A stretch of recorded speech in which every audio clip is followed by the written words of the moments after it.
කළුගස්සවේ සද්ධාතීස්ස ස්වාමින් වහන්සේගෙන් ශ්‍රවණය කරමු.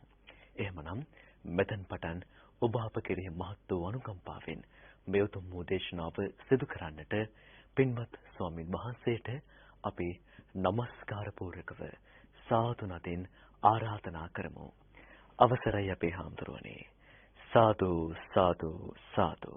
නමෝ තස් භගවතු අරහතෝ සම්මා සම්බුද්දස්ස.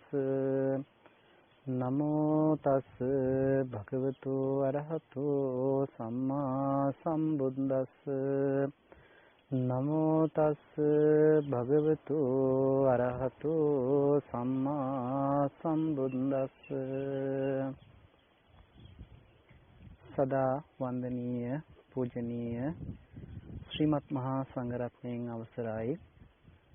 ශ්‍රද්ධාවන්ත ධර්ම ශ්‍රවණාබිලාසී පින්වත්නි, අද දවස තමන්ගේ ජීවිතයේ වැදගත් දවසක් බවට පත් කර ගැනීමේ උදාර චේතනාව මුල් කරගෙනයි ධර්ම ශ්‍රවණය කරන්නට සූදානම් වෙන්නේ.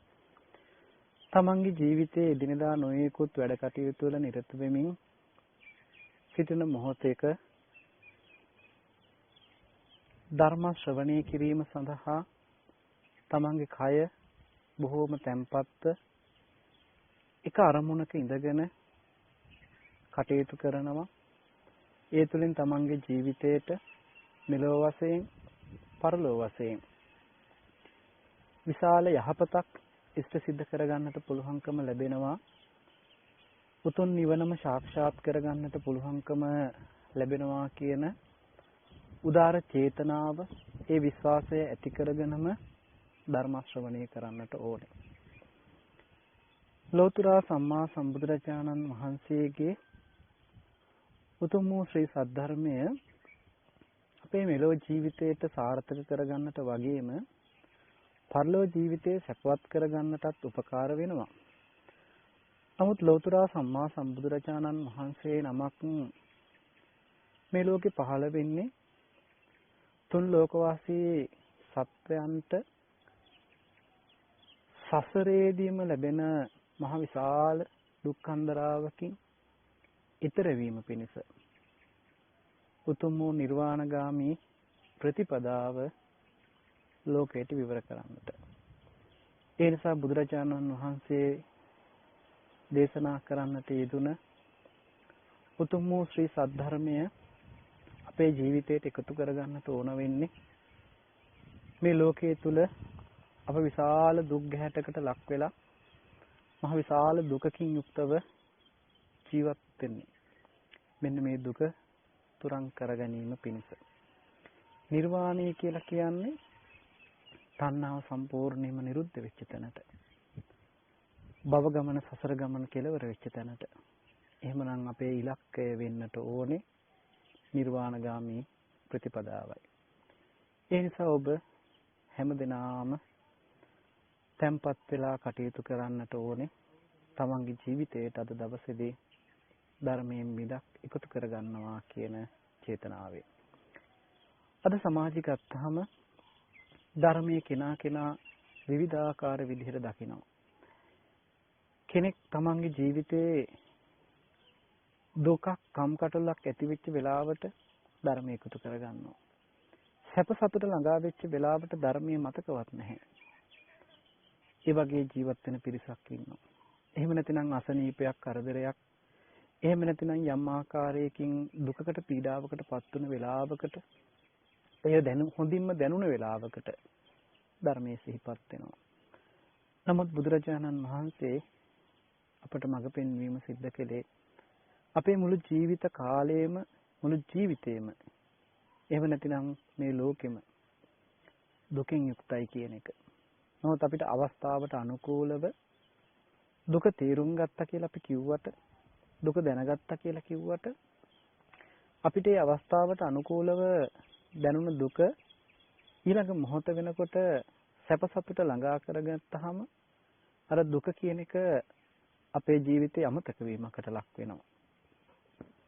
නමුත් අවබෝධයෙන් දුක තේරුම් ගත්තා නම් ජීවිතේ පුරාවට අපිට ලෝකයේ තුල ජීවත් වෙනවා කියලා කියන්නේ සම්පූර්ණ දුකක්මයි කියන එක ප්‍රත්‍යක්ෂ වෙන්නට ඕනේ.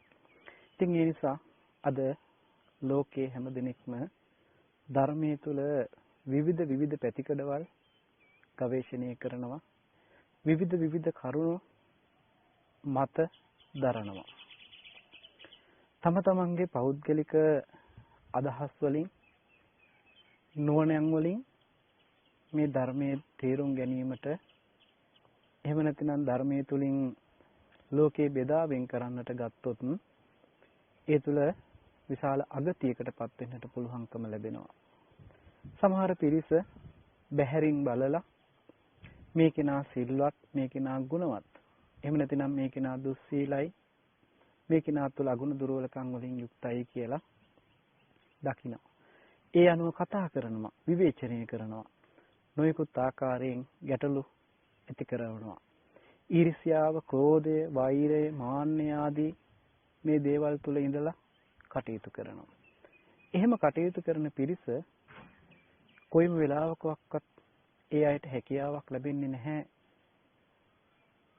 තව කෙනෙකුගේ ජීවිතය තුළ තිබෙන පුද්ගල පාදයෙන් අරගත්ත ස්වභාවය අවබෝධ කරගන්නට.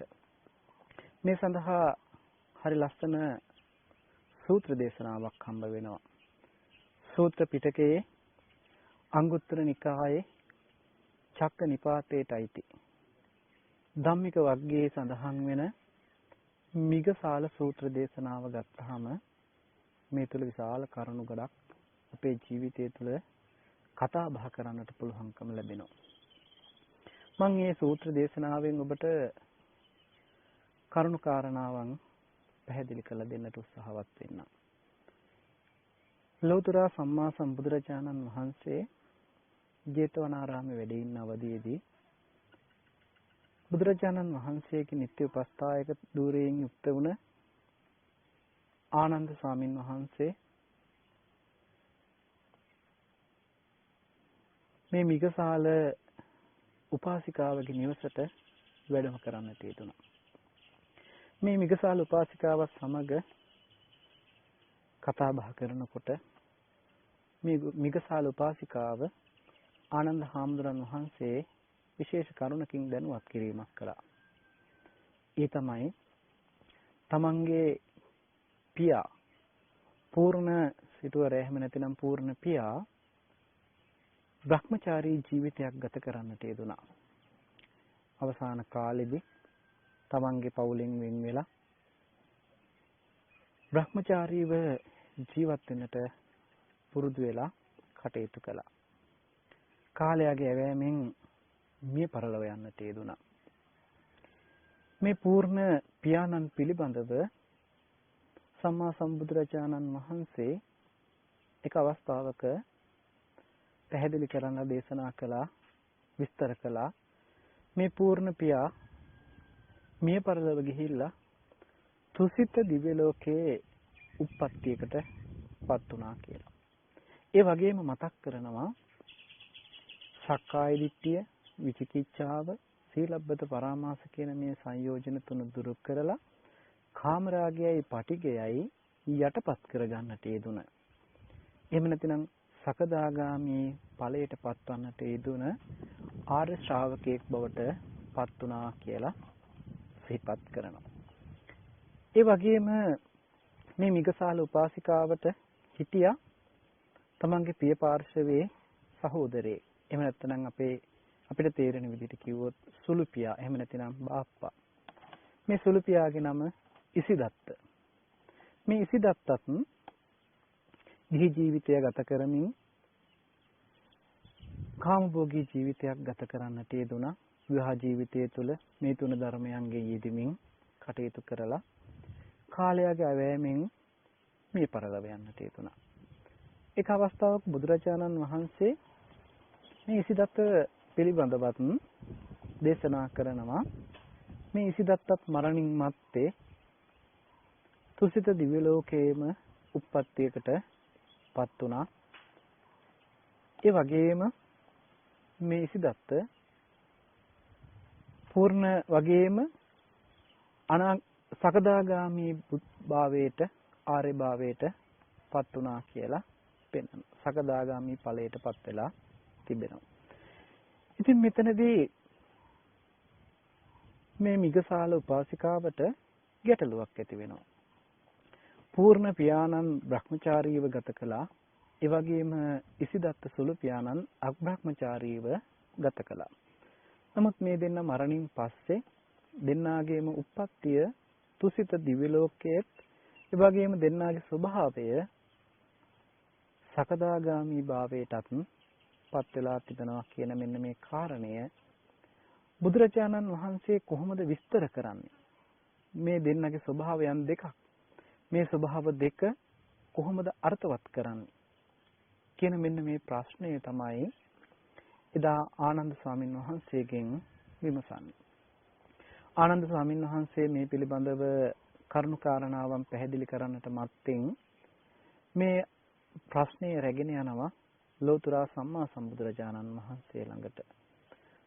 භාගතුන් වහන්සේ ළඟට සමීපයට වැඩම කරලා වන්දනාමාන කරලා එකත් පසුකව වාඩි වෙලා මේ ආනන්ද ස්වාමීන් වහන්සේ මේ සිදුවීම භාගතුන් වහන්සේට සිහිපත් කරනවා. එතනදී භාගතුන් වහන්සේ මේ කාරණාව ශ්‍රවණය කරලා මතක් කරනවා ආනන්දය පුද්ගලයන්ගේ ස්වභාවය පිළිබඳව ඒ ගති ලක්ෂණයන් පිළිබඳව සම්මා සම්බුදුරජාණන් වහන්සේ නමකට හැර වෙනත් යම් කෙනෙක් දකින්නට පුළුවන් කමක් නැහැ. දකිනවා නම් ඒත් සම්මා සම්බුදුරජාණන් වහන්සේ හා සමගම සම වෙන්නේ තවත් සම්මා සම්බුදුරජාණන් වහන්සේ නමකටමයි කියලා. එහෙන් මතක් කළ ඉන්ද්‍රිය පරව පරියත්ති ඥානීය පිළිබඳවත් සිහිපත් කළ දෙනවා. මෙතනදී බුදුරජාණන් වහන්සේ ආනන්ද ස්වාමීන් වහන්සේට මතක් කරනවා මේ ලෝකේ පුද්ගලයන් 6 දෙනෙක් විද්‍යමාන වෙනවා. මේ පුද්ගලයන් 6 දෙනා ස්වභාවයෙන් වෙන් කළ හඳුනා ගැනීමට පුළුවන්කම ලැබෙන්නේ ලෝතර සම්මා සම්බුදුරජාණන් වහන්සේ වගේ එහෙම නැත්නම් බුදුරජාණන් වහන්සේට පමණයි. එහෙම නැතිනම් මේ වගේ තවත් සම්මා සම්බුදුරජාණන් වහන්සේ නමකටම පමණයි කියලා. මිගසාල උපාසිකාවගේ නුවණ බොහොම ලාමකයි, අව්‍යක්තයි, බොහොම පටුවට හිතන්න පුළුවන් කෙනෙක්. ඒ නිසා කොහොම හිතලා කල්පනා කළත් මේ මිගසාල උපාසිකාවට පුළුවන් කමක් නැහැ මේ දෙන්නගේ ස්වභාවය තේරුම් ගන්නට, අවබෝධ කරගන්නට. මෙන්න මෙතනදී අපිට කල්පනා කරන්න වෙනවා අද වර්තමාන සමාජයේ ගත්තහම බැහැරින් බලලා සිල්වත් බව සහ දුස්සීල බව පිළිබඳව සමාජයේ නොයෙකුත් අදහස් දරනවා, මති මතාන්තර දරනවා. නොයෙකුත් චෝදනා අපහාස එල්ල කරනවා. බැහැරින් බලලා ඒ විදිහට කල්පනා කළාම ඒ අයගේ ජීවිතවලට අගතියක්ම සිද්ධ වෙනවා කියලා බුදුරජාණන් වහන්සේ දේශනා කරනවා. ඒ නිසා මේ පුද්ගලයන් 6 දෙනා පිළිබඳව මනාව තේරුම් අරගෙන කටයුතු කිරීම බෞද්ධයන් හැටියට අපි හැම කෙනෙකුගේම යුතුයකමක් වෙනවා. ඒ නිසා බුදුරජාණන් වහන්සේ මේ පුද්ගලයන් පිළිබඳව දේශනා කරනවා. එක පුද්ගලයෙක් ඉන්නවා සෝරත පුද්ගලයෙක්. මේ සෝරත පුද්ගලයා කියලා කියන්නේ හික්මිච්ච කෙනෙක්.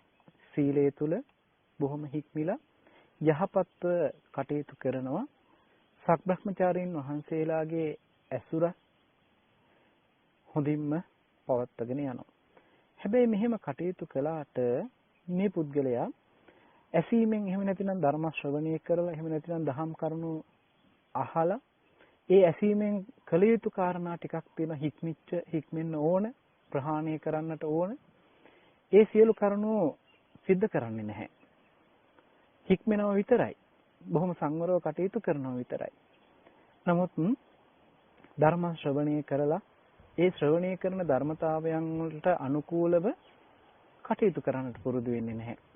බහුශ්‍රත භාවයකටපත් වෙන්නේ නැහැ. බොහෝ ඇසූ පිරූතන් ඇතිව කටයුතු කරන්නේ නැහැ.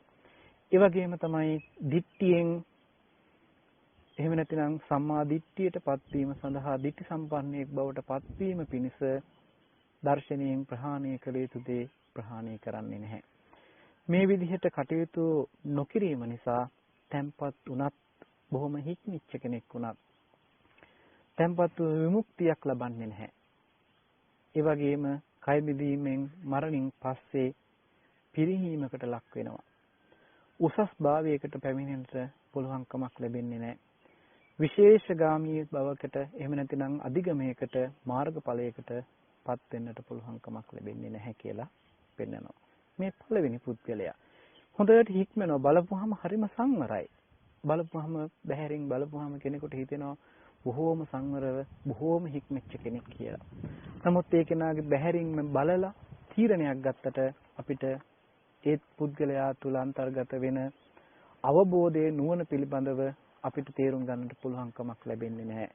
වික්ත විසරද පිරිසක් ඇසුරු කරන්නේ නැහැ. ඒ වගේම මේ ධර්ම කරුණු මෙනෙහි කරලා ඒ වගේම ditthi සම්පන්නෙක් බවට පත්වීමට අවශ්‍ය කරන දර්ශනීය පිළිබඳව හොයලා බලලා කටයුතු කරන්නේ නැහැ. ඒ නිසා මේ කෙනා පිරිහීමකට ලක් වෙනවා. කොච්චර සිල්වත් බවක් එහෙම නැතිනම් කොච්චර සංවර බවකින් යුක්තව කටයුතු කළත් ඒ කෙනාගේ ස්වභාවය බැහැරින් බලලා තීරණය කරන්නට පුළුවන් කමක් ලැබෙන්නේ නැහැ කියලා පෙන්නනවා. ඔන්න පළවෙනි පුද්ගලයාගේ ස්වභාවය. දෙවෙනි පුද්ගලයාගේ ස්වභාවය පෙන්නනවා මේ කෙනත් සෝරතයි. බොහොම හික්මිච්ච කෙනෙක්. බොහොම සංවරයෙන් යුක්ත කෙනෙක්. හැබැයි මේ කෙනාගේ විශේෂත්වයක් තිබෙනවා. මේ කෙනා සබ්‍රහ්මචාරීන් වහන්සේලා ඇසුරු කරනවා. ඇසුරු කරලා ඇසීමෙන් දුරු කළ යුතු කටයුතු කළ යුතු දේ නොකළ යුතු දේ වෙන් කළා හඳුනගෙන කළ යුතු දේ පමණක් ඉෂ්ට සිද්ධ කරනවා. ඒ වගේම බහුශ්‍රත භාවයෙන්ට යුක්තව කටයුතු කරන බොහෝ ඇසූ පිළිවෙතෙන් පිළිබඳව මේ කෙනාට හොඳ නුවණක් තිබෙනවා. ධර්මයේ පිළිබඳව හොඳ නුවණක් තිබෙනවා. ඒ වගේම ditthi සම්පන්නෙක් වීමට කළ යුතු දර්ශනීයෙන් ප්‍රහාණය කළ යුතු ධර්මයන් පිළිබඳව මනා වැටහීමක් අවබෝධයක් තිබෙනවා. ඒ අනුව කටයුතු කරනවා. ඒ වගේම මේ පුද්ගලයා තැම්පත් වෙනවා විතරක් නෙමෙයි විමුක්තියක් ලබනවා. ධර්මයේ විමුක්තිය, චේතෝ විමුක්තියක්, පඤ්ඤා විමුක්තියක් ලබන්නට ඒ කෙනා සුදුස්සෙක් බවට පත් වෙනවා. කය බිඳීමෙන් මරණින් මත්තේ පිරිහීමකට ලක් වෙන්නේ නැහැ. ඒ කෙනා නැවත නැවතත් තව දුරටත් මාර්ගඵල අභියස ඉදිරියට ගමන් කරන පුද්ගලයෙක් බවට පත් වෙලා මේ ලෝකෙන් ඈතර වෙන ලෝකෝත්තර භාවයට පත් වෙන නිර්වාණගාමී ප්‍රතිපදාව පූර්ණේ කරන පුද්ගලයෙක් බවට පත් වෙනවා. උසස් භාවයටම පැමිණෙනවා. විශේෂ අධිගමයන් වලටම ලක් වෙනවා කියලා පැහැදිලි කරනවා. දැන් අපි පුද්ගලයන් දෙන්නෙක් පිළිබඳව කතා කළා. පළවෙනි පුද්ගලයා හික්මෙනවා. හැබැයි හික්මනාට ගුණධර්මයන් තුලින් ගත්තාම ආධ්‍යාත්මික පැත්ත දියුණු කරන්නට උත්සාහවත් වෙන්නේ නැහැ. බැහැරින් හික්මෙන පුද්ගලයෙක් බවට පත් වෙනවා.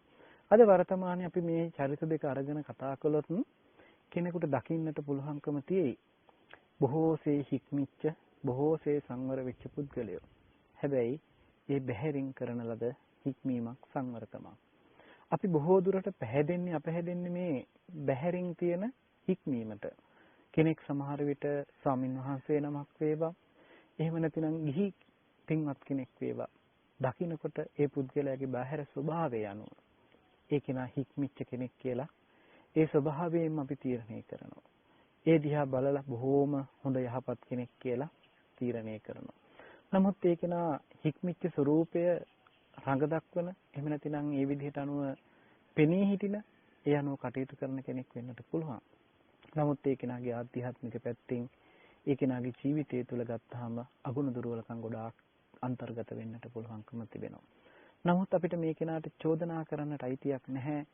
මේ කෙනා පිළිබඳව අපි හරියමං විදිහට අවබෝධ කරගන්න පුළුවන් හැකියාව අප සතු නැති නිසා. ඒ නිසා අපි මේ කෙනාට චෝදනා කරන්නට බෑ. කොයිම අවස්ථාවකවත් ඒ කෙනාගේ මට්ටමින් ඒ කෙනා සිල්වත් කෙනෙක් වෙන්නට පුළුවන්කම තිබෙනවා. අගුණ දුර්වලකම් ආධ්‍යාත්මික පැත්තේ තියෙන්නට පුළුවන්. හැබැයි අපිට චෝදනා කරන්නට පුළුවන් කමක් නැහැ. චෝදනා කිරීම නිසාම අපේ ජීවිතය අගතියටමපත් වෙන්නට, දුගතියටපත් වෙන්නට හේතුවක් වෙනවා. ඊළඟ දෙවෙනි පුද්ගලයා සෝරතයි, හික්මෙනවා. හික්මෙනවා විතරක් නෙමෙයි ආධ්‍යාත්මික පැත්තෙනුත් මේ කෙනාගේ ජීවිතය දියුණු කරගන්නට උත්සාහවත් වෙන කෙනෙක්. වික්ත විසරද සබ්‍රහ්මචාරීන් වහන්සේලාගේ ඇසුර, ඒ අහන පණිවිඩය අනුව ක්‍රියාත්මක වෙන ගතිය, ඒ වගේම දර්ශනයෙන් යුක්තව කටයුතු කරන්නට, ඒ දර්ශනයට අනුව කටයුතු සූදානම් කරගන්නවා. තමන්ගේ ජීවිතය තුළින් දකින්නට උත්සාහවත් වෙනවා. හැබැයි මේ කෙනාගේ බහැර ස්වභාවය හික්මිච්ච ස්වභාවයකින් යුක්තයි. හැබැයි ආධ්‍යාත්මික පැත්ත මේ කෙනාගේ ඊට වැඩිය මහා විශාල වශයෙන් දකින්නට පුළුවන්කම තිබෙනවා. මෙන්න මේ පුද්ගලයෝ දෙන්නාගේ ස්වභාවය අනුව අපිට තීරණය කරන්නට බෑ මේ කෙනා මෙහෙමයි මේ කෙනා මෙහෙමයි කියලා දෙන්න අතර වෙනස්කමක් අපේ මට්ටමින් දකින්නට පුළුවන්කමක් ලැබෙන්නේ නැහැ.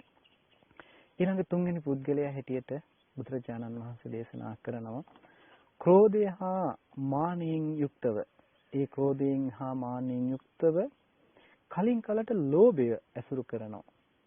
එක පුද්ගලයෙක් ඉන්නවා ක්‍රෝධය සහ මාන්නය තියෙනවා. මේ පුද්ගලයා තුළ කලින් කලට ලෝභ සහගත ස්වභාවයන් ඇසුරු කරනවා. බැලූ බැලමටම ක්‍රෝධයෙන් සහ මාන්නයෙන් ඉන්න පුද්ගලයෙක් අපිට විද්‍යමාන වෙනවා. මේ ක්‍රෝධයෙන් හා මාන්නයෙන් යුක්තව දකින මේ පුද්ගලයාගේ අවස්ථාවට අනුකූලව ලෝභ සහගත ස්වභාවයක් දකින්නට ලැබෙනවා. ලෝභ සහගත ස්වභාවයේ දකිනකොට අපිට තීරණය වෙනවා මේ කෙනා නම් කිසිම හික්මීමක් නැති කිසිම ධර්මයක හික්මිලා නැති පුද්ගලයෙක් හැටියට. නමුත් පින්වත්නි සමහර ලෝභය සහ සමහර අවස්ථාවල ක්‍රෝධය සහ මාන්නයෙන් යුක්තව ඉඳහිට ලෝභයෙන් යුක්ත වෙන මේ පුද්ගලයාගේ දෙන්නෙක් විද්‍යමාන වෙනවා.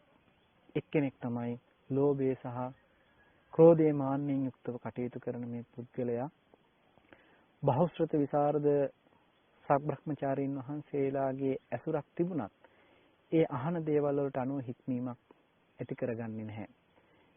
ධර්මයට අනුකූලව කටයුතු කරන්නේ නැහැ. යක්ත විසරදයන්ගේ ඒ දැනගත් දේන් බහුශ්‍රතභාවයට පත් වෙන්නේ නැහැ. ඒ වගේම දිට්ඨියෙන් ප්‍රහාණය කළ යුතු දර්ශනයෙන් ප්‍රහාණය කළ යුතු ධර්මයන් ප්‍රහාණය කරන්නට උත්සාහවත් වෙන්නේ නැහැ. ඉතින් මේ පුද්ගලයා තැම්පත් වෙච්ච පුද්ගලයෙක් බවට පත් උනත් එහෙමපත් නොවුනත් ඒ ස්වභාවයෙන් අපිට ක්‍රෝධයේ මාන්නේ පිළිඹු වෙලා තිබෙනවා. යම් යම් වෙලාවලට තැම්පත් වෙච්ච පුද්ගලයෙක් විදිහට පෙනේවි. විටින් විට ඒ කෙනාගේ ලෝභය ඉස්මතු වෙලා පේනවා. ක්‍රෝධයේ මාන්නේ ඉස්මතු වෙලා පෙනෙනවා. ඒ නිසා මේ කෙනා විමුක්තිය නොලබනවායි කියලා බුදුරජාණන් වහන්සේ දේශනා කරනවා. මේ වගේ පුද්ගලයෙක් කය බිඳීමෙන් පස්සේ මරණින් මත්තේ පිරිහීමකට ලක් වෙනවා. උසස් භාවයකටපත් වෙන්නේ නැහැ කියලා පැහැදිලි කරනවා. ඉතින් විශේෂ ගාමිත්වයකට පත් වෙන්නේ නැහැ නැත්නම් අධිගමයකට පත් වෙන්නට පුළුවන්කම ලැබෙන්නේ නැහැ කියලා. ඊළඟට හතරවෙනි පුද්ගලයා හැටියට පෙන්වන්නේ මේ වගේම ක්‍රෝධයෙන් මාන්නයෙන් යුක්තව කටයුතු කරනවා විටින් විට ලෝභයත් උපදිනවා. මේ ක්‍රෝධයෙන් හා මාන්නයෙන් යුක්තව කටයුතු කරන මේ පුද්ගලයාගේ විටින් විට ලෝභය ඉස්මතු වෙලා කටයුතු කරනවා. නමුත් වික්ත විසරද සබ්‍රහ්මචාරීන් වහන්සේලාගේ මනා ඇසුරක් ලැබමින් ඒ උන්වහන්සේලා මතක් කරලා දෙන සිහිපත් කරලා දෙන විදිහට ඒ හොඳට ශ්‍රවණය කරලා ඊට අනුකූලව හික්මීමක් ඇති කර ගන්නවා කටයුතු කරනවා. ඒ විතරක් නෙමෙයි වික්ත විසරද බහුශ්‍රත භාවයටපත් වෙනවා. ඇසූ පිළිවෙතෙන් ඇති බොහෝ ඇසූ පිළිවෙතෙන් ඇති පුද්ගලයෙක් බවට පත් වෙනවා. ඒ වගේම දිට්ඨියෙන් ප්‍රහාණය කළ යුතු ධර්මතාවයන් ප්‍රහාණය කරන්නට උත්සාහවත් වෙන මේ මග යන පුද්ගලයෙක් බවට පත් වෙනවා. කෙනෙකුට පෙනෙන්නේ ක්‍රෝධයෙන් මාන්නයෙන් යුක්තව ඉඳහිට ලෝභයෙන් යුක්තව කටයුතු කරන පුද්ගලයෙක් විදිහටයි. නමුත් මේ කෙනාගේ අතුලාන්තයේ ආධ්‍යාත්මික පැත්ත දියුණු කරගන්නට බොහෝ වෙහෙසෙන බහුශ්‍රතභාවයෙන් යුක්තව දර්ශනයට අනුකූලව කටයුතු කරන්නට උත්සාහවත් වෙන කෙනෙක්. ඒ ටික කෙනෙකුට දකින්නට පුළුවන්කමක් නැහැ. ඒ නිසා කෙනෙක් දකින්නේ ඊර්ෂ්‍යාව එහෙම නැතිනම් ක්‍රෝධය මාන්නය වගේ ධර්මතාව වලින් යුක්ත පුද්ගලයෙක් හැටියටයි. නමුත් ඒ කෙනාගේ ආධ්‍යාත්මික පැත්ත දියුණු කරගන්නට උත්සාහවත් වෙන ඒ වගේ මේ පැත්ත දියුණු කරමින් කටයුතු කරන පුද්ගලයෙක් විදිහටයි මේ කෙනාගේ ස්වභාවය තිබෙන්නේ. ඒ නිසා මේ කෙනාටත් ඊර්ෂ්‍යා එහෙම නැතිනම් ක්‍රෝධය මාන්නය කියන මේ ධර්මතාව වලින් යුක්ත බව පෙනෙන නිසා විද්‍යමාන වෙන නිසා අභූතව චෝදනා කරන්නට පුළුවන්කමක් tie ලෝකයාට. ලෝක සත්‍යය විසින් මේ විදිහේ චෝදනා කිරීම නිසා මහ විශාල අගතියකට දුගතියකටපත් වෙන්නට කර්ම රැස් කර ගන්නවා.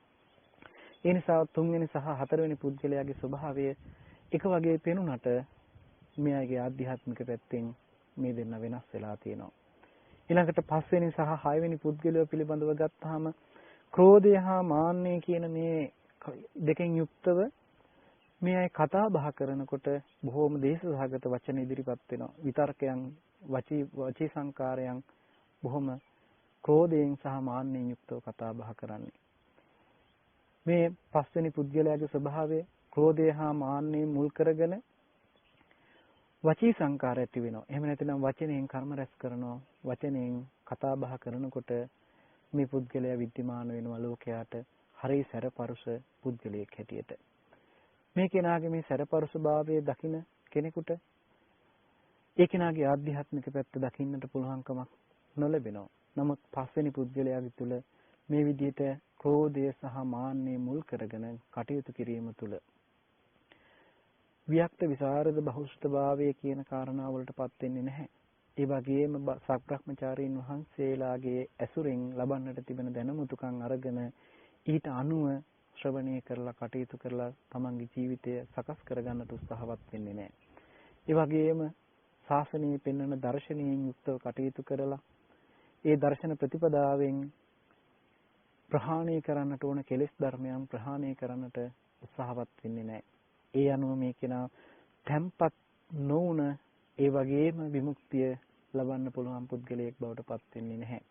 තැම්පත් වුණ බවක් පේන්නට නැහැ. දකින්නට ලැබෙන්නේම මේ කෙනාගේ කලහකාරී වචන. කතා කළොත් වෛරයෙන්, ක්‍රෝධයෙන් යුක්තව, මාන්නයෙන් යුක්ත වචනයක්මයි අහන්නට ලැබෙන්නේ. ඉතින් මේ කෙනා කය බිඳීමෙන් මරණින් මත්තේ පිරිහීමකට ලක් වෙනවා. ඒ වගේම උසස් භාවයකට පැමිණෙන්නේ නැහැ. දුගතියකටපත් වෙන්නට පුළුවන්කම ලැබෙනවා.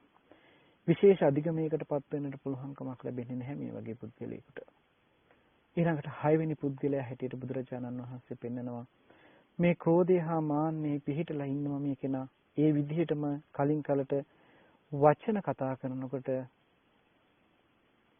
වෛරය මිශ්‍ර වෙච්ච එහෙම නැතිනම් ද්වේෂය මිශ්‍ර වෙච්ච වචන අහන්නට ලැබෙනවා කියලා කෙනෙකුට දැනේවි. ඒකට හේතුව ක්‍රෝධය හා මාන්නයෙන් යුක්ත වෙන නිසා කලින් කලට ඒ ප්‍රකාශ කරන වචන තුල සැරපරුස භාවය දකින්නට ලැබෙනවා. ඒ නිසා කෙනෙක් මේ තුලින්ම තීරණය කරනවා මේ කෙනා හරි සැරපරුසයි, මේ කෙනා හරි අකුසලයෙන් යුක්ත පුද්ගලයෙක්, ලාමක පුද්ගලයෙක් කියලා.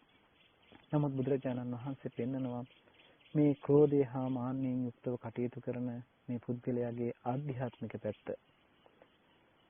වික්ත විසරද බහුශ්‍රත භාවයෙන් යුක්තව කටයුතු කරනවා. ඒ වගේම සත්බ්‍රහ්මචාරීන් වහන්සේලාගේ දේශනාවන් වලට කරුණාකාරණාවන් ඇහුම්කම් දීලා ඊට අනුකූලව තමන්ගේ ජීවිතය ගොඩනගා ගන්නට උත්සාහවත් වෙනවා.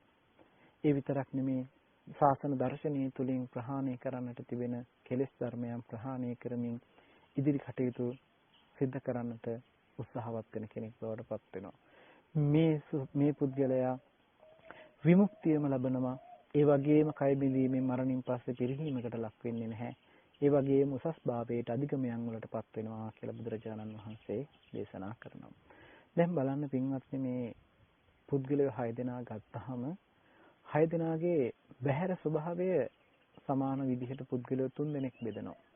එක්කෙනෙක් ඉන්නවා බොහොම සෝරතයි, හික්මුණ බවකින් තිබෙනවා. හැබැයි මේ පුද්ගලයා කාමභෝගී ජීවිතයක් ගත කරනවා.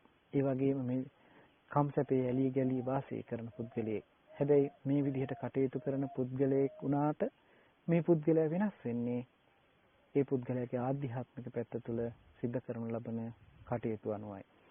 ඒ කෙනෙක් ආධ්‍යාත්මික දියුණු කරන්නට කටයුතු කරනවා නම් ඒ කෙනා බැහැරින් අඩුපාඩු තිබුණත් ඒ කෙනා ආධ්‍යාත්මික පැත්තේ කටයුතු කිරීම නිසා ඒ අගුණ දුර්වලකම් දුරු කරගෙන යහපත් පැත්තට යොමු කරගන්නට ඒම ශක්ති සම්පන්න භාවයටපත් වෙනවා. දෙවෙනි පුද්ගල කොටාසේ ගත්තාම තුන්වෙනිය සහ හතරවෙනිය පිළිබඳව අවධානය යොමු කළාම ක්‍රෝධයෙන් හා මාන්නයෙන් යුක්තව කාය කම්ම ටික කරනවා. ඒ අනුව කටයුතු කරන පුද්ගලයෙක්. ඒ ක්‍රෝධයෙන් හා මාන්නයෙන් යුක්තව කලින් කලට ලෝභය ඇසුරු කරමින් කටයුතු කරන මේ පුද්ගලයන්ගේ දෙදෙනාගේම ස්වභාවය බැහැරින් බලනකොට කෙනෙකුට හිතෙන්න පුළුවන් ඒ ස්වභාවයෙන්ම මේ දෙන්නම දුගතිගාමීව එහෙම නැත්නම් පිරිහීමට ලක් වෙන පිරිසක් හැටියට. නමුත් පින්වත්නි, ඒ දෙදෙනාගේම ස්වභාවය බැහැරින් එක සමාන වුණාට ආධ්‍යාත්මික පැත්තෙන් මේ දෙන්න වෙනස් පුද්ගලයන් බවට පත් වෙනවා. එක්කෙනෙක් ආධ්‍යාත්මික පැත්තෙන් තමන්ගේ ජීවිතය සාර්ථක කරගන්නට උත්සාහවත් වෙන්නේ නැහැ. බහුශ්‍රත භාවයට පත් වෙන්නට උත්සාහවත් වෙන්නේ නැහැ. ඒ වගේම සක්බ්‍රහ්මචාරීන් වහන්සේලාගේ ඇසුරකට ලක් වෙලා උන්වහන්සේලාගේ අවවාද අනුශාසනාවලට අනුකූලව ඇහුම්කම් දීලා කටයුතු කරන්නට උත්සාහවත් වෙන්නේ නැහැ. ඒ නිසා මේ කෙනා දුගතියටපත් වෙන්නේ. නමුත් අර කිව්වා වගේම බැහැරින් බලනකොට ක්‍රෝධයෙන්, මාන්නයෙන් සහ කලින් කලට ලෝභය ඇසුරු කරමින් කටයුතු කරන මේ පුද්ගලයා සබ්‍රහ්මචාරීන් වහන්සේලාගේ ඇසුර නිසා හොඳ දේවල් අහලා ඊට අනුකූලව කටයුතු කරලා ජීවිතයේ ආධ්‍යාත්මික පැත්තෙන් යහපත් කරගන්නට පුළුවන්කම ලැබෙනවා. සාර්ථක පුද්ගලයෙක් බවට පත් වෙනවා. ඒ කෙනා දුගතියට වැටෙන්නේ නැහැ, සුගතියට යොමු වෙනවා. ඒ වගේම පිරිහීමකට ලක් වෙන්නේ නැහැ. ඒ පුද්ගලයාගේ ජීවිතය යහපත් ජීවිතයක් බවට පත් කරගන්නවා. අධිගමයන් පවා ලබනවා කියලා දේශනා කරා. ඊළඟට තුන්වෙනි කාණ්ඩය ගත්තාම පස්වෙනි සහ හයවෙනි පුද්ගලයන්ගේ ස්වභාවයත් ඒ වගේමයි. බැහැරින් බලනකොට කෙනෙකුට පේන්නේ ක්‍රෝධයෙන්, මාන්නයෙන් යුක්තව රළු වචන භාවිතා කරන වචී සංකාරයන් ඇති කරගන්න පුද්ගලයෙක් හැටියටයි. නමුත් මේ දෙන්නගේ ආධ්‍යාත්මික පැත්තෙන් තමයි මේ දෙන්නෙක් බවට පත් වෙන්නේ. ස්වභාවයේ බැහැරින් බැලුවොත් එක හා සමානයි. ගති ලක්ෂණ වලින් ගත්තාම එක හා සමානයි. නමුත් මේ ගති ලක්ෂණ එක හා සමාන වුණාට ආධ්‍යාත්මික පැත්තේ ගති ලක්ෂණ වලින් මේ දෙන්නෙක් බවට පත් වෙනවා. ඊට හේතුව තමයි පින්වත්නි මේ දෙන්නගේ ස්වභාවය ගත්තාම එක්කෙනෙක් බ්‍රහ්මචාරී එහෙම නැත්නම් සබ්‍රහ්මචාරීන් වහන්සේලාගේ ඒ අනුශාසකත්වයන් ශ්‍රවණය කරලා ඊට අනුකූලව තමන්ගේ ජීවිතය සාර්ථක කරගන්නට උත්සාහවත් වෙන්නේ නැහැ. වික්ත විසරද බහුශ්‍රත භාවයකට පත් වෙන්නේ නැහැ. ඒ වගේම දහමට අනුකූලව කටයුතු කරලා දර්ශනීයෙන් කටයුතු කරන්නට උත්සාහවත් වෙන්නේ නැහැ. දර්ශන සම්පත්තියකට පත් වෙන්නට උත්සාහවත් වෙන්නේ නැහැ. නමුත් මේ කෙනාගේ ස්වභාවයෙන්ම මේ කෙනා ක්‍රෝධයෙන්, මාන්නයෙන් සහ වචී සංකාර ගත්තාම රළු වචී සංකාරයන්ගෙන් යුක්ත භාවයට පත් වෙනවා. ඊළඟට අනිත් පුද්ගලයා ගත්තාම පින්වත්නි මේ ස්වභාවයෙන්ම යුක්තයි. නමුත් ආධ්‍යාත්මික පැත්තෙන් වික්ත විසරද බහුශ්‍රත භාවයට පත් වෙච්ච කෙනෙක්. ඒ වගේම සබ්‍රහ්මචාරීන් වහන්සේලාගේ මඟ පෙන්වීමට අනුව කටයුතු කරන පුද්ගලයෙක් බවට පත් වෙනවා. ඒ නිසා ශාසන දර්ශනයෙන් යුක්තව කටයුතු කරලා ජීවිතේ සාර්ථක කරගන්නට උත්සාහවත් වෙන කෙනෙක් බවට පත් වෙනවා. ඒ නිසා මේ කෙනා ජීවිතේ පිරෙන්නේ නැහැ. මේ කෙනා ජීවිතය තුළ තව තවත් ඉදිරියටම යන පුද්ගලයෙක් බවට පත් වෙනවා. ඒ වගේම ආධ්‍යාත්මික ජීවිතය දියුණු කරගෙන ලෝකෝත්තර භූමියට පවා පත් වෙන්නට උත්සාහවත් වෙන පුද්ගලයෙක් බවට පත් වෙනවා. ඉතින් මෙන්න මේ පුද්ගලයන් 6 දෙනා පිළිබඳව කතා කරලා බුදුරජාණන් වහන්සේ පෙන්නනවා මේ පූර්ණ සහ ඉසිදත්ත දෙන්න අතර තියෙන ස්වභාවය පිළිබඳව. පූර්ණ කියලා කියන්නේ සීලයෙන් යුක්ත පුද්ගලයෙක්. බ්‍රහ්මචාරීව කටයුතු කළා. මේ මිගසාල උපාසිකාවගේ පියාණන් බ්‍රහ්මචාරීව කටයුතු කළා. ඒ බ්‍රහ්මචාරීව කටයුතු කරපු පුද්ගලයා මරණින් පස්සේ සකදාගාමි භාවයට පත් වෙලා තුසිත දිව්‍ය ලෝකෙ ඉපදුනා කියලා මම මුලින් සඳහන් කළා සූත්‍ර දේශනාවේ සඳහන් වෙච්ච පරිදි. ඉතින් මෙතනදී බුදුරජාණන් වහන්සේ මතක් කරනවා පූර්ණ කියන මේ පුද්ගලයාට සීලය මුල් කරගැනීමෙන් ප්‍රතිපදාව ආරම්භ වෙලා ඒ තුලින් ප්‍රඥාව ආරම්භ වෙන කෙනෙක් බවට පත් වෙනවා. එහෙමනම් මේ කෙනාගේ මූලිකත්වය පූර්ණ එහෙම නැතිනම් පූර්ණගේ ආරම්භයේ තියෙන සීලය මුල් කරගෙනයි. ඒ නිසා සීල සම්පදායෙන් යුක්තයි පූර්ණ. නමුත් මේ පූර්ණ සීලය හොඳට සංවරයෙන් යුක්තව කටයුතු කළා විතරක් නෙමෙයි. ඒ සීලය තුල ආරම්භ කරපු ඒ ගමන් මඟ හික්මීම තුලින් ආරම්භ කරපු ඒ ගමන් මඟ වික්ත විසරද භාවයට පත් වෙලා බහුශ්‍රත භාවයට පත් වෙලා ශාසන ප්‍රතිපදාවට අනුකූලව කටයුතු කරමින් ඒ ආධ්‍යාත්මික ජීවිතය දියුණු කරගෙන සෝහන් භාවයෙන් ඉපිටට ගිහිල්ලා සකදාගාමි භාවයට පත් වෙන්නට පුළුවන්කම ලැබුණා. ඊළඟට ඉසිදත්ත කියලා කියන්නේ අබ්‍රහ්මචාරී. බ්‍රහ්මචාරීව ගතක තේරෙන්නේ නැහැ. අබ්‍රහ්මචාරීවයි කටයුතු කළේ. ගිහි ජීවිතයක අබ්‍රහ්මචාරීව කටයුතු කළා. මෙහා ජීවිතයක් තුළ මේ තුන ධර්මයන්ගෙන් යුක්තව ඒ සමාජය තුළ ඉඳමින් කටයුතු කරමින් ජීවත් වෙච්ච කෙනෙක් තමයි මේ ඉසිදත්ත කියලා කියන්නේ. නමුත් මේ ඉසිදත්තගේ ප්‍රඥා මට්ටම අති ප්‍රබලයි, අති විශාලයි. පූර්ණට වඩා ප්‍රඥාවෙන් වැඩි මේ ඉසිදත්තගේ ස්වභාවය. ඒ නිසා බුදුරජාණන් වහන්සේ පෙන්වනවා ඉසිදත්ත ප්‍රඥා මූලික පුද්ගලයෙක් හැටියට. මේ නිසා ඉසිදත්තගේ ස්වභාවය ප්‍රඥාව මුල් කරගත්ත නිසා වික්ත විසරද භාවයෙන් යුක්තව කටයුතු කළා. සබ්‍රහ්මචාරීන් වහන්සේලාගේ දේශනාවන් ශ්‍රවණය කරලා ඊට අනුකූලව කටයුතු කරලා ජීවිතයේ යහපත් පැත්තට හරවගෙන කටයුතු කරන්නට පුළුවන්කම ලැබුණා. ඒ නිසා ප්‍රඥාව මුල් කරගෙන සීලය රකින්නට ඕනේ ආකාරය පිළිබඳව කල්පනා කරලා ප්‍රඥාවෙන් යුක්තව මේ කෙනාගේ සීලය සම්පූර්ණ කරගන්න වැඩපිළිවෙලට යොමු වුණා. ඒ තුල කටයුතු කරලා දර්ශනයෙන් ප්‍රහාණය වෙන්නට ඕන කෙලෙස් ධර්මයන් ප්‍රහාණය කරලා මේ ශාසන ප්‍රතිපදාව තුළ සකදාගාමී භූමියට පත් වෙන්නට පුළුවන්කම ලැබුණා. ඉතින් මේ ඉසිදත්තගේ සහ පූර්ණගේ ස්වභාවයන් පිළිබඳවයි මම ඔබට මතක් කළේ බුදුරජාණන් වහන්සේ දේශනා කළ ධර්ම කාරණාවන් වලට අනුකූලව. ඉතින් අප සමාජය තුළ ජීවත් වෙනකොට අපිට මේ දෙපිරිසම මුණ ගැහෙනවා. මේ විදිහේ දෙපිරිසක් මුණ ගැහුණට අපිට මනින්නට පුළුවන්කම ලැබිලා තියෙන්නේ බහැර තියෙන ගති ලක්ෂණ ටිකෙන් විතරයි. නමුත් සමහර විට මාර්ගඵල ලැබපු ආර්ය උත්තමයන් වහන්සේලා වෙන්නට පුළුවන්. ඒ මග වඩන ආර්යයන් වහන්සේලා බවට පත් වෙන්නට යොමු වෙච්ච පිරිසක් වෙන්නට පුළුවන්. නමුත් අපිට පේනවා යම් අඩුපාඩුකම් දුර්වලකම් පේන්න පුළුවන්. අපි අභූතව චෝදනා කළා වෙනවා ඒ අයට ශාසනික තුල මේ කියන ධර්මතාවයන් වලට අනුකූලව. අපි යම් කෙනෙකුට චෝදනා මුඛයෙන් අපහාස මුඛයෙන් කතා කළොත් ඒ තුල සාධාරණ භාවයක් අපිට පෙන්වන්නට පුළුවන්කම ලැබෙයි බහැර පවතින ස්වභාවය අනුව. නමුත් අපි යාගේ ආධ්‍යාත්මික ජීවිතවල තිබෙන සාරය යථාර්ථය අපි තේරුම් අරගෙන කටයුතු කරන පුරිසක් විදිහට නෙමෙයි කටයුතු කරලා තිබෙන්නේ. මම ඔබට මේ සඳහා පුංචි යෝජනාවක් කරන්නට බලාපොරොත්තු වෙනවා. පුංචි අදහසක් ඉදිරිපත් කරන්නට බලාපොරොත්තු වෙනවා. පින්වත්නි, ඔබ බලන්න කල්පනා කරලා මම මේ කියන කාරණේ ඔබේ ජීවිතයට එකතු කරලා. සමහර පුද්ගලයෝ ඉන්නවා අපිට හරි හොඳ පුද්ගලයෝ විදිහට ජීවිතේදී හම්බ වෙන්නේ. බොහෝම ගුණ යහපත්කමින් යුක්ත, බොහෝම සත්පුරුෂ අදහස් තියෙන, බොහෝම යහපත් පිරිසක් විදිහට තමයි අපිට අපේ සමාජය තුළ මුණ ගැහිලා තියෙන්නේ. අපි මේ අය පිළිබඳව දැඩි ලෙස විශ්වාස කරමින් කටයුතු කරනවා. ඒ විශ්වාසය කොච්චරද කියලා කිව්වොත් අපි ළඟ කිසිදු රහසක් පවත්වාගන්නේ නැහැ.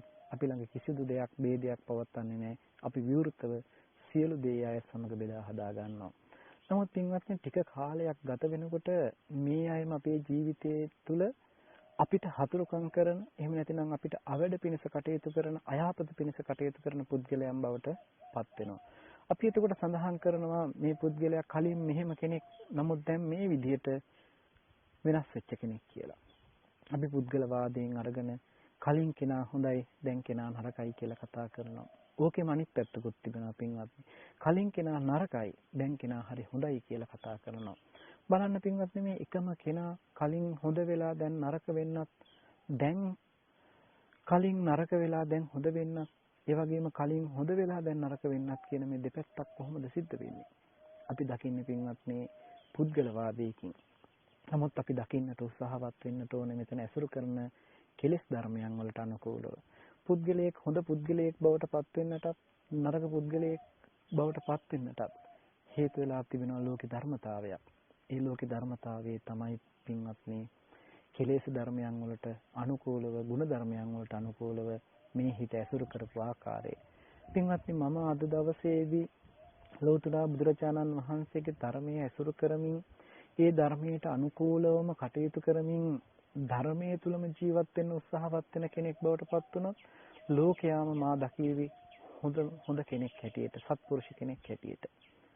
නමුත් පින්වත්නි, මමම එහෙම නැතිනම් මේ හිතම අකුසල ධර්මයන් ඇසුරු කරමින්, අකුසල ධර්මයන් තුලටම නැඹුරු වෙලා අධර්මයේම පතුරවමින්, අධර්මයේ තුලම ජීවත් වෙන්නට උත්සාහවත් වෙන මානසික මට්ටමක් හදාගත්තොත් ලෝකයාම මා කෙරෙහි දකි අගුණ දුර්වලකම් වලින් යුක්ත පුද්ගලයෙක් හැටියට. නමුත් පින්වත්නි, මේ හිතේ ස්වභාවය අපි තේරුම් ගන්නට ඕනේ. හිත කුසල ධර්මයන් ඇසුරු කරමින් ශාසන ධර්මතාවයේ තුල හිත හික්මීමකට ලක් වෙනවා නම් ඒ හිත තුල කටයුතු කරන, කියන, කරන, හිතන සියලු දේ යහපත් දේවල් බවට පත් වෙනවා. ඒ කෙනාගේ ස්වභාවය, ඒ කෙනාගේ ඒ හැසිරෙන ස්වභාවය වෙනස් වෙන්නට පුළුවන්. නමුත් ඒ කෙනාගේ ආධ්‍යාත්මික පැත්තෙන් ඒ ජීවිතය බොහොම යහපත් ජීවිතයක්, ධර්මානුකූල ජීවිතයක් බවට පත් වෙනවා. ඒ නිසා මම ඔබට යෝජනාවක් කරන්නම් කියලා මතක් කළේ, අපි අද සමාජය තුල දකින්නකොට, සමාජය තුල දකින්නට උත්සාහවත් වෙන්නට ඕනේ පුද්ගල ભેදයෙන් යුක්තව දෝෂ දකින්නට නෙමෙයි. ඒ අවස්ථාවට අනුකූලව හිත තුල පවතින ධර්මතා ටික තේරුම් ගන්නටයි උත්සාහවත් වෙන්නට ඕනේ. අපි යම් කෙනෙක් හොරකම් කරන කෙනෙක් දකිනවා නම්, ඒ හොරකම් කරන කෙනෙක් දකිනකොට අපිට පේන්නට ඕනේ ඒ හිතේ දැඩි ලෝභය ඇසුරු වෙන මොහොතක්. ඒ දැඩි ලෝභය ඇසුරු වෙනවා කියලාවත් ඒ හිතේ නුවණක් නැති නිසා අඳුන ගන්නට පුළුවන් කමක් නැහැ. අනුවණකමින් යුක්ත නිසා, ලෝභය අඳුරන්නේ නැති නිසා ඒ ස්වභාවය හොරකම් කරන ස්වභාවයට කාය කම්මයක් බවට පත් කරන ස්වභාවයක් දක්වා දීර්ඝ වෙලා තිබෙනවා. ඒ චේතනාවන් පහළ වෙලා, හොරහිත පහළ වෙලා හොරකම් කරන පුද්ගලයෙක් බවට අපිට विद्यमान වෙලා තිබෙනවා. නමුත් එතන හොරකම් කරන පුද්ගලයෙක් තුළ අපිට දකින්නට ඕනේ ධර්මයේ තුල ඒ හිත ඇසුරු කරපු අධික ලෝභය පාලනය කරගන්නට බැරි වෙච්ච අනුවන වූ මානසික මට්ටමකට අනුව ක්‍රියාත්මක වෙච්ච කාය කර්මයක් කියලා. යම් කෙනෙක් ඉන්නවා කාම මිත්‍යාචාරයේ යෙදෙනවා. එහෙම නැතිනම් බොරු කියනවා, හිස් වචන කියනවා, සත්තු මරනවා ආදී මේ විදිහට නොයෙකුත් විදිහේ අකුසල ධර්මයන් වල නිරත වෙන ස්වභාවයක් තිබෙනවා නම් මේ කාය කම්ම වචී කම්මයන් සිද්ධ වෙන්නට මනස තුළ අකුසල ධර්මයන් ඇසුරු කරන බව හඳුනා ගන්නට තරම් නුවණක් නොතිබිච්ච නිසායි මේ හැම දිනෙකටම ඒ තමන්ගේ ජීවිතය ඒ පැත්තට යොමු වෙලා ඒ කාය කර්මයන් සිද්ධ කරන භාවයටපත් වෙලා තිබෙන්නේ. අපිට පුද්ගලයෙක් වැරදි කරන පුද්ගලයෙක් හම්බෙලා තිබෙනවා. වැරදි කරන පුද්ගලයෙක් හම්බෙන තැනක තිබිලා තියෙන පින්වත්නි මෙන්න මේ වගේ ධර්මතාවයක්. හිතට කෙලෙස් ධර්මයන් එකතු වෙලා අවිද්‍යාවෙන් වැහිලා නීවරණ වලින් හොඳටම වහලා දාලා ඒ වගේම තණ්හා ආදී කෙලෙස් ධර්මයන් වලින් බැඳිලා අපේ ජීවිත අපිටම නොතේරෙන විදිහට මේ හිත දූෂණය වෙලා ආධ්‍යාත්මික පැත්තෙන් අපේ ජීවිතේ විනාශ වෙලා දුර්වල වෙලා ඒ දුර්වල වෙච්ච මානසික මට්ටමකින් අව්‍යක්ත භාවයකින් යුක්තව කටයුතු කරන මේ මානසික මට්ටම දිගින් දිගටම පවත්වාගෙන යනකොට ඊට අනුව හිතන, කියන, කරන, කල්පනා කරන මේ සියල්ලම අකුසල විශේෂ වැටෙනවා. අකුසලයේ විශේෂ වැටෙනවා විතරක් නෙමෙයි පින්වත්නි. ඒ තුලින් ලෝකයට विद्यमान වෙන්නේ අසත්පුරුෂ ගති වලින් යුක්ත, එහෙම නැතිනම් කලහකාරී භාවයෙන් යුක්ත වෙච්ච, එහෙම නැතිනම් සමාජයට එපා වෙච්ච පුද්ගලයෙක්මයි දකින්නේ, වැරදි කරන පුද්ගලයෙක්මයි දකින්නේ.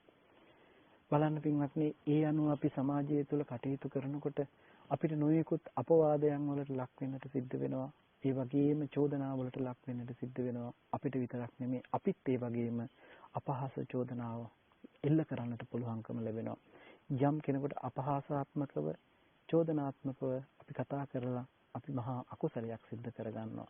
මොකද පින්වත්නි, අපි මේ ජීවිතවල ඇතුළාන්තය දන්නේ නැහැ.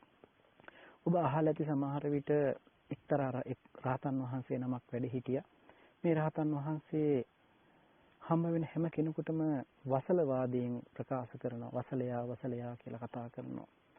නමුත් අනිත් කවුරුත් දන්නේ නැහැ මේ රහතන් වහන්සේ නමක් කියලා. කෙනෙකුට හිතෙන්න පුළුවන් මේ විදිහට සැරපරුෂව කතා කරන, කෑ ගහන මේ හාමුදුරුවෝ මේ මෙච්චරකට හික්මිච්ච නැති කෙනෙක් නේද කියලා කෙනෙකුට හිතෙන්න පුළුවන්. නමුත් පින්වත්නි, මේ රහතන් වහන්සේ නමක්. ඒ වගේ චරිත කතා අපිට ගණනාවක් ශාසනය තුල දකින්නට තිබෙනවා. ඒ මොකද ඒ ගති ලක්ෂණ තිබුණට, ඒ ස්වභාව ලක්ෂණ තිබුණට ආධ්‍යාත්මික පැත්තෙන් මේ චරිත, මේ ජීවිත මහා ශ්‍රේෂ්ඨ චරිත බවට පත් වෙලා තිබෙනවා. බහැරින් මැනලා, බහැරින් බලලා යම් කෙනෙක් තීරණය කරන්නට බෑ. බහැරින් ස්වභාවය දැකලා ඒ ඇතුළාන්තේ කොහොමද කියලා අපිට දකින්නට, තීරණය කරන්නට පුළුවන්කමක් ලැබෙන්නේ නැහැ. එහෙම යම් තීරණයක් ගන්නවා නම් ඒ අපි තුලම තියෙන අගුණ දුර්වලකමක් හින්දාමයි. යම් කෙනෙකුගේ ස්වභාවය දැක්කහම අපිට හිතෙන්න පුළුවන් ওই මිනිස්සයා මේ වගේ මිනිස්සෙක්. එහෙම මනින්න පුළුවන්කම ලැබුණේ කොහොමද පින්වත්නි? එහෙම මනින්න පුළුවන්කම ලැබෙන්නේ මිනුම් දණ්ඩ අපි ළඟ තියෙන හින්දා. එහෙම මිනුම් දණ්ඩක් තියෙනවා කියලා කියන්නේ අපේ හිතේ ස්වභාවයට අනුකූලවයි අපි එහෙම මනින්නේ. නමුත් අපි දක්ෂයි නම්, ධර්මයේ තුල හික්මන කෙනෙක් නම්, ධර්මදර නම්, වික්ත විසරද නම් අපිට බුදුරජාණන් වහන්සේගේ දේශනාවට අනුව නම් මනින්න වෙන්නේ. අන්න අපිට පුළුවන්කම ලැබෙනවා. මෙන්න මිනුම් දණ්ඩ තිබෙනවා. බුදුරජාණන් වහන්සේ පෙන්නනවා බහැරින් මේ විදිහට विद्यमान වුණාට ඒ කෙනාගේ ආධ්‍යාත්මික පැත්ත මෙන්න මේ විදිහට වෙනස් වෙන්න පුළුවන්. මේ විදිහේ ගුණධර්ම වලින් යුක්ත කෙනෙක් වෙන්න පුළුවන්. ඒ නිසා ඒ විදිහට මනින්න එපා කියලා බුදුරජාණන් වහන්සේ දේශනා කරනවා. ඉතින් අද දේශනාව තුළ අපිට මෙන්න මේ කාරණේ හොඳට ප්‍රකට කරගන්න පුළුවන්කම ලැබෙනවා. ඒ නිසා පින්වත්නි, ඔබ උත්සාහවත් වෙන්නට ඕනේ දවස පුරාවට අපේ ජීවිතය තුළ මෙන්න මේ විදිහේ ගුණධර්ම අපේ ආධ්‍යාත්මික පැත්තට එකතු කරගන්නට. අපි සමාජයක් කටයුතු කරනකොට විශාල පිරිසක්, විවිධ ආකාරෝ පිරිසක් අපේ ජීවිතවල මුණ ගැහෙනවා. ඒ මුණ ගැහෙන පිරිස අතර අපිට බෙදලා වෙන් කරන්නට මේ අය හොඳ අය, මේ අය නරක අය, මේ අය සිල්වත් අය, මේ අය දුසිල්වත් අය, මේ ගුණවත් අය, අගුණවත් අය කියලා අපි සමාජය තුළ බෙදලා වෙන් කරගන්නවා. එහෙම බෙදුවොත් පින්වත්නි අපිට බැහැරින් බෙදලා වෙන් කළොත් බුදුරජාණන් වහන්සේ පෙන්නපු ඒ සත්පුරුෂයන් වහන්සේලා හොයාගන්න එක ලේසි පහසු වෙන්නේ නැහැ. සත්පුරුෂයන් සොයාගන්නට නම් අපි ඒ සත්පුරුෂ ධර්මයන් පිළිබඳව ආධ්‍යාත්මික පැත්තෙන් අපි තුල ඇති කරගන්නට ඕනේ. අපේ ජීවිතය තුළ සත්පුරුෂකම ඇති කරගත්තොත් ධර්මානුකූල වික්ත විසරද බහුශ්‍රතභාවය ඇති කරගත්තොත් මෙන්න මේ තුල තමයි අපිට බහැර සමාජය දකින්නට පුළුවන්කම තියෙන්නේ. කෙනෙක් සමහර විට දකිනවා වෙන්න පුළුවන් තමන්ගේ ජීවිතයට විශාල හානියක් පමුණවන්නට එන පුද්ගලයෙක්.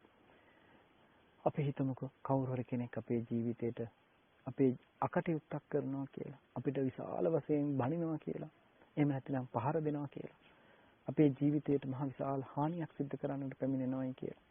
නමුත් පින්වත්නි අපි දකින්නට ඕනේ මේ පුද්ගලයා අපිට හානියක් කරන්නට එන පුද්ගලයෙක් විදිහට දැකලා ඒ පුද්ගලයාට ඊර්ෂ්‍යා කරලා වෛර කරලා ක්‍රෝධ කරලා ඒ පුද්ගලයා විනාශ කරන අදහසකින් යුක්තව කටයුතු කරනවා නම් ඒ පුද්ගලයාගේ චේතනාවම අපේ ජීවිතයේත් අපි චේතනාව බවට පත් කරගෙන මරණින් පස්සේ දෙන්නම දුගතියට යන්නට වෙනවා. ඒ දෙන්නගේම චේතනාව අපිරිසුදුයි. ඒ කෙනාගේ විනාශ කිරීමේ චේතනාව තිබෙනවා. ඒ විනාශ කිරීමේ චේතනාව නිසාම ඒ කෙනා දුගතියට යනවා. ඒ කටයුතු කරනකොට ඊට අනුකූලව අපි කටයුතු කරපුවාම අපිට විනාශ කිරීමේ චේතනාව ඇති උනේ තවත් කෙනෙක් අපිට ඒ විදිහට කටයුතු කරන්න ගිය නිසායි. ඒ නිසා අපි ඒ මට්ටමටම ඒ ගති ලක්ෂණම ඇති කරගත්තොත් ආධ්‍යාත්මික පැත්තෙන් අපි කොච්චර සිල්වත් ගුණවත් භාවයක් තමන්ගේ ජීවිත තුළ හදාගන්න උත්සාහවත් වෙලා සිල්වත්ව කටයුතු කළත් නමුත් අපේ ආධ්‍යාත්මික පැත්තෙන් අපි පිරිහිලා. අපේ ආධ්‍යාත්මික පැත්තෙන් අපි ඊර්ෂ්‍යාව, ක්‍රෝධය, වෛරය, මාන්නය කියන මේ කෙලෙස් ධර්මයන් වලට ඇසුරු කරන්න ඉඩ දීලා. ඒ අනුව කටයුතු කරන්න ඉඩ දීලා. එහෙමනම් බහැරින් පේන පුද්ගල භාවය තුළ බහැරින් පේන පුද්ගලයා සත්තු මරණ, හොරකම් කරන, කාම මිත්‍යාචාරයේ යෙදෙන, බොරු කියන, හිස් කේලම්, පරුස වචන ආදීන් යුක්තව කටයුතු කරන කෙනෙක් තුසිල්වත් කෙනෙක් බවට පත් වෙනවා. ඒ කෙනාගේ ආධ්‍යාත්මික පැත්තත් පිරිහිලා. නමුත් බහැරට පේනවා අපි හොඳ සිල්වත් ගුණවත් අය. සිල්වත් බවින් ගුණවත් බවින් යුක්තව ඉන්න අපිට අපේ ජීවිතයේ ආධ්‍යාත්මික පැත්තෙන් අපි පිරිහිලා. මොකද ඊර්ෂ්‍යාව, ක්‍රෝධය, වෛරය, මාන්නය ආදී කුහකකම් ආදී මේ කෙලෙස් ධර්මයන්ගෙන් අපේ ජීවිතය පෝෂණය කරලා නම් අපි ආධ්‍යාත්මිකව පිරිහිලා. සිල්වත් බවින් යුක්ත බව පෙනේවි. අපි සිල්වත්ව කටයුතු කරන බව තියේවි. නමුත් ආධ්‍යාත්මික පැත්තෙන් අපි පිරිහිලා නම් දෙන්නගේම ස්වභාවය දුගතියටමපත් වෙන ස්වභාවයක්, අගතියටපත් වෙන ස්වභාවයක්, පිරිහීමකටපත් වෙන ස්වභාවයක්. නමුත් පින්වත්නි බුදුරජාණන් වහන්සේ පෙන්නනවා අපිට අපේ ජීවිතේ කොහොමද හැඩගස්වා ගන්නට ඕනේ කියලා. අපේ බහැර හික්මීම අඩු වෙන්න පුළුවන්. නමුත් අපේ ආධ්‍යාත්මික පැත්තෙන් පිරිහෙන්නේ නැති විදිහට ජීවිතේ සකස් කර ගන්නවා නම්, ගුණධර්ම දියුණු කර ගන්නවා නම්, ඊට අනුව කටයුතු කරනවා නම් බහැරින් මොනතරම් උපද්‍රවය ආවත්, බහැරින් මොනතරම් අපේ ජීවිතේ විනාශ කරන්නට බලපෑම් කළත් ආධ්‍යාත්මයෙන් පිරිහෙන්නේ නැති ජීවිතයක් ගොඩනගා ගන්න පුළුවන් නම් අන්න ඒ කෙනා තමයි වික්ත විසරද පඬිත කෙනෙක් බවට පත් වෙන්නේ. අටලෝ දහමේ කම්පා නොවන මානසික මට්ටමක් ගොඩනගා ගන්නට පුළුවන්කම ලැබෙන්නේ අන්න ඒ වගේ චරිතයකට, ඒ වගේ උතුමන් වහන්සේලාටයි. ඒ නිසා සබ්‍රහ්මචාරීන් වහන්සේලාගේ ඇසුරක් පවත්වමින් ඊට අනුව කටයුතු කරමින් අපේ ජීවිතයේ ආධ්‍යාත්මික පැත්ත දියුණු කරගන්නට උත්සාහවත් වෙන්නට ඕනේ. ඒ සඳහා තමන්ගේ ජීවිතයේ හැම වෙලාවෙම ධර්මයෙන් පෝෂණය කරන්නට ඕනේ. ධර්මයේ තුල පෙන්වන ශාසන ප්‍රතිපදාව සහ දර්ශනය කියන මේ දෙක වෙන් කරලා හඳුනා ගන්නටත් ඕනේ. දර්ශනයෙන් අපේ ජීවිතය තුල අන්තර්ගත වෙන දහම් කරුණු ටික පැහැදිලි කරනවා. අපි අවබෝධ කරගන්නට ඕනේ මොන විදිහේ ජීවිතයක්ද, මොන විදිහේ කරුණුද තේරුම් ගන්නට ඕනේ කියලා දර්ශනය තුලින් අපිට පැහැදිලි කරනවා. ඒ වගේම ඒ දර්ශනයට අනුගත වෙන්නට අපි අනුගමනය කළ යුත්තේ කුමන ප්‍රතිපදාවක්ද, කුමන වැඩපිළිවෙලක්ද කියලා ශාසන ප්‍රතිපදාව තුළ පැහැදිලි කරනවා. දර්ශනීය හැටියට පැහැදිලි කරන්නේ චතුරාර්ය සත්‍ය ධර්මයයි. මේ චතුරාර්ය සත්‍ය ධර්මය තේරුම් ගැනීමට පටිච්චසමුප්පාදයේ හරහා චතුරාර්ය සත්‍ය ධර්මය අවබෝධ කර ගැනීම පිණිස ඒ පිළිබඳව විග්‍රහයන් වෙන දර්ශනීය පිළිබඳ කතා කරන සූත්‍ර ධර්මයන් ඇසුරු කරන්නට ඕනේ. ඒ ධර්මයන් ශ්‍රවණය කරන්නට ඕනේ. ඒ පිළිබඳව විමර්ශනය කරලා හොඳ විමසීමකින් යුක්තව කටයුතු කරන්නට ඕනේ. ඊළඟට අපි අනුගමනය කළ යුතු ප්‍රතිපදාව තමයි සීල සමාධි ප්‍රඥා කියලා කියන්නේ. සිල්වත් බවින් යුක්තව, ශාසන බ්‍රහ්මචර්යාවෙන් යුක්තව, සීලයෙන් යුක්තව කටයුතු කරන කෙනෙක්. ඒ වගේම සමතය සහ විදර්ශනාව තුළින් සමාධිය සහ ප්‍රඥාව වර්ධනය කරනකොට සීල සමාධි ප්‍රඥා කියන මේ ක්‍රමවේදයේ තුල තමයි දර්ශනයටපත් වෙන්නට පුළුවන් හැකියාව ලැබෙන්නේ. මුලින් සබ්‍රහ්මචාරීන් වහන්සේලාගෙන් සත්පුරුෂ ඇසුරකින් සද්ධර්ම ශ්‍රවණය කරලා මේ උතුම් ශ්‍රී සද්ධර්මයේ තුල තිබෙන දර්ශනය අපි හොඳට ඇහුම්කන් දීලා හොඳට ශ්‍රවණය කරලා හොඳට හිතේ ධාරණය කරගන්නට ඕනේ. ඒ ධාරණය කරගත්තු දර්ශනය නිතර නිතර මෙනෙහි කරමින් ඒ දර්ශනයෙන් යුක්තව කටයුතු කරන්නට අවශ්‍ය කරන ප්‍රතිපදාව පූර්ණේ කරන්නට ඕනේ. දර්ශනය වෙනම තියලා ප්‍රතිපදාව වෙනම තියලා කටයුතු කරනවා නෙමෙයි පින්වත්නි. දර්ශනය කරන්නත් ප්‍රතිපදාව දකින්නත් පුළුවන් එකක් නෙමෙයි. ප්‍රතිපදාව කළ යුතුම දේ දර්ශනය දැකිය යුතු දේ. ඒ නිසා ප්‍රතිපදාවෙන් දර්ශනයක් දකින්නට යන්නට ඕනේ. දර්ශනයෙන් තොර ප්‍රතිපදාවක් දකින්නට බෑ. මොකද දර්ශනයක් නැතුව අපි සිල් රැක්කත් සමාධිය ඇති කළත් ප්‍රඥාව තිබුණත් දර්ශනයක් නැති තැන අපිට ප්‍රතිඵලය ලබන්නට ලේසි වෙන්නේ නැහැ. ලෝතර සම්මා සම්බුදුරජාණන් වහන්සේ නමක් ලෝකෙ පහළ වෙන්නට පෙර ආතුව සිල්වත්ව හිටපු විශාල පිරිසක් හිටියා. සීලයෙන් යුක්තව හිටපු විශාල පිරිසක් හිටියා. හැබැයි ආධ්‍යාත්මික පැත්ත දියුණු නෑ මේ අයගේ. සමහර පිරිස හිටියා සමාධිය හොඳටම තිබුණා. රූපාවචර අරූපාවචර දක්වා සමාධිය උපදවාගත්ත පිරිසක් හිටියා ලෝකේ. නමුත් ඒ අයට නිවන් දකින්න පුළුවන්කම ලැබුණේ නෑ. බොහෝම වික්ත විසරද පඬිතභාවයෙන් යුක්ත පිරිසක් ලෝකේ වැඩ හිටියා. නමුත් ඒ අයටද නිවන් දකින්නට පුළුවන්කමක් ලැබුණේ නෑ. ශාසන දර්ශනය තුළ කටයුතු කරමින් ඉන්න හැම කෙනෙකුටම ලෝතර බුදුරජාණන් වහන්සේ පෙන්වපු සීල සමාධි ප්‍රඥා කියන ප්‍රතිපදාව අනුගමනය කිරීමෙන්මයි නිවන් දකින්නට පුළුවන්කම ලැබුණේ. සීලයෙන්වත් සමාධියෙන්වත් ප්‍රඥාවෙන්වත් මේ ශාසනය නිවන් දකින්න බෑ දර්ශනේ නැතුව. හැබැයි දර්ශනීය තිබුණ පමණකින් නිවන් දකින්නට බෑ. සීල සමාධි ප්‍රඥා කියන මේ ප්‍රතිපදාව පූර්ණේ කරන්නට ඕනේ. දර්ශනීය දැකපු කෙනා, දන්න කෙනා, අහලා දැනගත්ත කෙනා යම් දවසක සිල් රකින්නවා නම් ඒ සිල් රකින්නේ දර්ශනයට අනුවමයි. යම් දවසක සමාධිය පොදව ගන්නවා නම් ඒ දර්ශනයෙන් යුක්ත වූ සමාධියක්මයි. යම් දවසක ප්‍රඥාවෙන් යුක්තව කටයුතු කරනවා නම් ඒ මේ දර්ශනයෙන් යුක්ත වූ ප්‍රඥාවක්මයි. සීල සමාධි ප්‍රඥා දර්ශනයේ ඉලක්ක කරලා තියෙනවා. දර්ශනය සීල සමාධි ප්‍රඥා නිවැරදි කරනවා. ඒ නිසා පින්වත්නි ඔබ හැමදෙනාම අද දවසේදී සීල සමාධි ප්‍රඥා තුළින් දර්ශනය දකින්නට උත්සාහවත් වෙන පින්වත් පිරිසක් බවට පත් වෙන්නට මේ කළ දේශනාවද උපකාර වේවා කියලා සාදු කියලා ප්‍රාර්ථනා කරන්නට.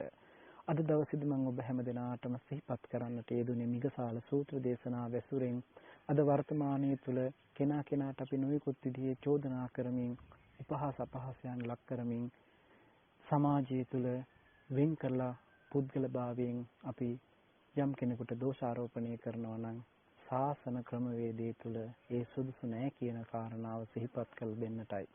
ඒ නිසා අපි හැමදෙනෙක්ම උත්සාහවත් වෙන්න ඕනේ පින්වත්නි. ජීවිතය තුළින් ධර්මයේ දැකලා ධර්මයට අනුකූලව කටයුතු කරලා මේ ශාසන ප්‍රතිපදාව තුළ ආධ්‍යාත්මික පැත්ත දියුණු කරගෙන නිවන් දකින ගමන වැඩපිළිවෙල සකස් කර ගැනීමටයි. ඒ සඳහා මේ දේශනාව උපකාරයක් වේවා කියලා හැමදෙනාටම ආශිර්වාද කරනවා. අද අප සිද්ධ කරගන්නට යෙදුන අති උදාාර පුණ්‍ය ශක්තිය, කුසල ශක්තිය පළමුවෙන් සියලුම දෙවියන්ට අපි අනුමෝදන් කරමු. පින් කැමැති සියලුම දෙවියන් මේ පින් සතුට සිතින් අනුමෝදන් වෙලා මේ පින්වත් හැම දිනාගම ජීවිතවලට ආශිර්වාද කරත්වා. දෙවියන්ගේ දේව රැකවරණය ලැබේවා. ඒ වගේම දෙවියන්ද ප්‍රාර්ථනා කරන බෝධියකින් නිවනින් සැනසෙත්වා කියලා සාදු කියලා දෙවියන්ට පින් අනුමෝදන් කරමු. ඒ වගේම මේ පින්වත් හැම දිනෙකම නමින් මිය පරලොව යන්නට යෙදුන පරම්පරාගත සංසාරගත මේ ගියා වූ සියලුම ඥාති වර්ගයාට ඒ වගේම සංඝ අපවත් වී වදාළ සියලුම සංඝ පීත්‍රුන් වහන්සේලා ඇතුළු ඔබ අප හැම දිනෙකම නමින් මිය ගිය සියලුම ඥාති වර්ගයා සිහිපත් කරගන්නට ඒ අතර විශේෂයෙන්ම අපි මේ වෙලාවේදී කල්යාණ මිත්‍ර අදහසින්ම සිහිපත් කරනවා අපවත් වී වදාළ බෞද්ධ මාධ්‍ය ජාලයේ නිර්මාතෘ දරණාගම කුසල දමනායක මාහිම්පාණන් වහන්සේ උන්වහන්සේ අප මේ වෙලාවේ සිහිපත් කරලා පරලොවෙන් කරන්නට තිබෙන එකම සංග්‍රහය උපකාරය පුණ්‍යානුමෝදනාවයි. ඒ නිසා නායක මාහිම්පාණන් වහන්සේ ඇතුළු ඒ අපවත් වෙච්ච සියලුම සංඝ පීඨුන් වහන්සේලාටත් අපි මේ වෙලාවේ පුණ්‍යානුමෝදනා කරනවා. ප්‍රාර්ථනා කරන බෝධියකින් උතුම් නිවනින් සැනසෙත්වා කියලා කවුරුත් සාදු කියලා පින් අනුමෝදන් කරන්නට. ඒ වගේම බෞද්ධ මාධ්‍ය ජාලයේ කාර්ය මණ්ඩලයේ සියලුම දෙනාටත් සම්බන්ධ වුණ උදව් උපකාර කළ හොයල බලලා කටයුතු කළ කැප වෙලා මහන්සි වෙලා කටයුතු කළ සියලුම දෙනාටත් දායකත්වයෙන් දරන පින්වත් හැම දෙනාටම අප ගුරුදේව ස්වාමින් වහන්සේ ඇතුළු අපිට ධර්මයෙන් අර්ථයෙන් අනුශාසනා කරන සියලුම දෙනා වහන්සේලා ඇතුළු මහා සංඝරත්නයටත් ලෝකවාසී සියලුම බෞද්ධ ජනතාව ඇතුළු හැම දෙනාටම කාය චිත්ත පීඩාවකින් තොර නිදුක් නිරෝගී භාවයේ දිගාසිරි සම්පත්තිය ලබන්නටත් කරන සත් අදහස් සත් ක්‍රියාවන් ਸਰව ප්‍රකාරයෙන්ම සාර්ථක කරගෙන ධර්මානුකූල ජීවිතයක උතුම් වූ නිවනින් සැනසීම පිණිසම මේ සිද්ධ කළා වූ පුණ්‍ය ධර්මය උතුම් පාරමිතා ධර්මයක්ම වේවා කියලා සාදු කියලා ප්‍රාර්ථනා කරන්නට හැම දිනාටම තෙරුවන් සරණ ප්‍රාර්ථනා කරමු.